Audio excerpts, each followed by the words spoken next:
Social মিডিয়ায় জিলাপির সরকারি দাম নিয়ে কথা বলা যে তাইজুলকে নিয়ে হাজারো মানুষ হাসাহাসি করছেন, সেই ভাইরাল তাইজুলের হাসির আড়ালে লুকিয়ে আছে এক নিদারুণ কষ্টের গল্প। আমার মনে কষ্ট তো না পাই, ভিডিও বানালে যখন আমার কষ্টগুলো ভাসবে, আমার মনে আমার চোখ দিয়ে কোনো পানি না ধরে, তখন আমি ভিডিওগুলো দেখি মনের ভিতরে আনন্দ দেই আর কি। তিনি কোনো সাংবাদিক নন, অনেক ভুয়া সাংবাদিকদের মতো নিজেকে সাংবাদিক দাবিও করেন না তিনি, বরং তপ্ত রোদে ঘাম ঝরানো এক নির্মাণ শ্রমিক কুড়িগ্রামের তাইজুল ইসলাম, যার ঘরে রয়েছে অসুস্থ ও শ্রবণ প্রতিবন্ধী মা বাবা আর ছোট ছোট ভাই বোন, এমনকি 8 সদস্যের পরিবারের অভাব দেখে স্ত্রীও চলে গেছেন তাকে ছেড়ে। বিয়ের সাথে বলতে করছিলাম 2-2.5 বছর এক মেয়েকে বিয়ে করছিলাম, 4 মাস সংসার করছিলাম।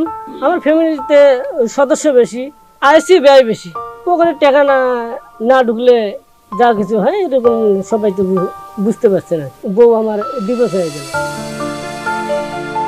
বোকাশোকা এই মানুষটির ভিডিও বানানোর উদ্দেশ্য ভাইরাল হওয়া নয়, বরং নিজ এলাকার দুর্দশার চিত্র মানুষের কাছে তুলে ধরা ও পরিবারের মুখে দুমুঠো ডাল ভাত জোগানোর করুণ আকুতি। তাজু ভাই তো আমাদের মনের কথাগুলা তুলে ধরে, কিন্তু কাজ হয় না। তো ভিডিও বানায়, আমাদেরকে নিয়ে বানায়, আমাদের ক্ষোভ গুলা সে বোঝে। কুড়িগ্রামের নাগেশ্বরী উপজেলার নারায়ণপুর ইউনিয়নের চরাঞ্চলের এক জরাজীর্ণ ঘরে পরিবার নিয়ে বাস তাইজুল ইসলামের। নদী ভাঙ্গনের কবলে সর্বস্ব হারিয়ে এখন অন্যের জমিতে ঠাঁই নিতে হয়েছে তাদের। বাবা সিরাজ ফকির আর মা তাহেরা বেগম উভয়ই অসুস্থ এবং শ্রবণ প্রতিবন্ধী। বাপ টসা আর মাও টসা, অন্য গানে কম শোনে, 2 বোনক বিয়ে দিছে, খুব গরিব অসহায় মানুষ, মানুষের বাড়ি রাখবো একটু ঘটপল্লি খাড়া আছে।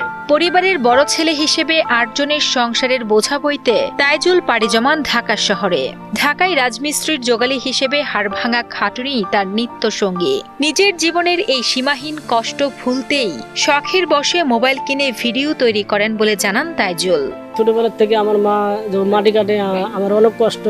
রড মিস্ত্রি শ্রমিক হিসেবে কাজ করি আমি, ওই পেশায় এই পর্যন্ত কাজ করতে আছে। একটা মাসে 2500 1000 টাকা 500 টাকা যোগে 1.5 বছর 10,000 টাকা জোগাইছি। আর এদিকে সংসারও চালাচ্ছি, চাল ডালও কিনছি, এইভাবে ফোনটা কিনছি আমি। ফেসবুকে তাজু ভাই 2.0 নামে একটি পেজ আছে তার। সেখানে নিজের কষ্টের পাশাপাশি গ্রামের অবহেলিত চরের বঞ্চনার কথা নিজের মতো করে তুলে ধরেন তিনি। তার এই অভিনব উপস্থাপন ভঙ্গি অনেকের কাছে হাসির খোরাক জোগালে রাতারাতি ভাইরাল হয়ে যান তিনি। সন্ধ্যাবেলা দেখি একজন ফোন দিয়ে বললো, তোমার পেজ ভাইরাল হয়ে গেছে। মনের ভিতরে অনেক খুশি, এদিকে খুশি, এদিকে রাত্রে আবার চিন্তা ভাবনা আমার হলো, বাড়িতে আবার চাল ডাল নেই, এগুলো কাকে বলি।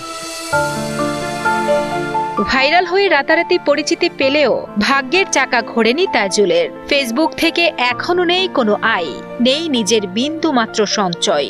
ঈদের ছুটি শেষে অভাবের তাড়নায় তাই আবারও ঢাকায় সেই শ্রমিকের জীবনে ফিরে যাওয়ার প্রস্তুতি নিচ্ছেন তিনি। আমার বাড়িতে খুব সমস্যা, চাল ডাল নেই, মুক্ত নাই, ঢাকা যাওয়া লাগবে। আবার আমার বোন আবার সামনে দিচ্ছে, পরীক্ষা দিতে যাবে, সেখানে খরচ দিতে হবে। এরকম কল্পনা করে আমি তাড়াতাড়ি ঢাকায় যাবো। তাইজুল যেন বাংলার সহজ সরল প্রান্তিক জনগোষ্ঠীর এক প্রতিচ্ছবি।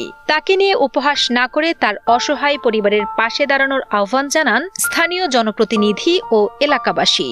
কিছু মানুষ কিন্তু ট্রোল করতেছে আসলে যে সে সাংবাদিক। ভাই আসলে সে সাংবাদিক না, সে কিন্তু একবারও বলেনি সে সাংবাদিক। সে কিন্তু এলাকাকে নিয়ে ভাবে, কিন্তু সে কারণেই এলাকার সমস্যাগুলো কিন্তু সে তুলে ধরার চেষ্টা করতেছে। ভাইরাল আছে, এটা তো আমাদের জন্য অনেক সুখবর, কারণ আমাদের এলাকার একজন এইরকম দরিদ্র ছেলে একটা ভাইরাল হবে, এর চেয়ে আনন্দের বিষয় আর কি আছে।